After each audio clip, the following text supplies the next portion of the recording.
tonalnigidan rangi sizlarga suvli qiladigan, oqli qiladigan bo'lsa, rangini o'ziligiga moslashtirishni o'rganib oldim qizlar. Instagramda juda ham ko'p joylarda tarqab ketdi. Bir ikkita blogerlarda ko'rdim. Agarda yuzingizni surayotgan toninglar sizlarga suvli, ya'ni холодный оттенкli qiladigan bo'lsa, fioletoviy o'zini qo'shadigan narsasi kraskasi bor ekan, lekin men teng qo'shdim chunki kraskam yo'q qizlar. Kushollarni hammasi har doim suv оттенкda bo'ladi. Men o'zim qora bo'lganligim uchun menga teplый оттенок kerak.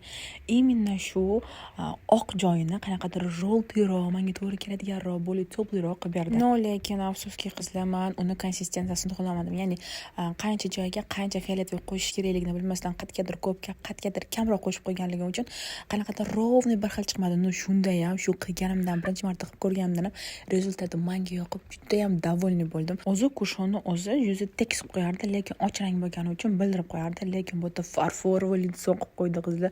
Makiyaji ham juda ham idealniy turdi, lekin sal oqlik qildi. Shu aytganimdek rangini to'g'rilamadim. Svet bor joyda, svet yo'q joyda, mashinada, ko'chada tushib ko'rdim. Menga juda ham yoqdi. Lifehack rabochiy ekan, sizlar ham qilib ko'ringlar.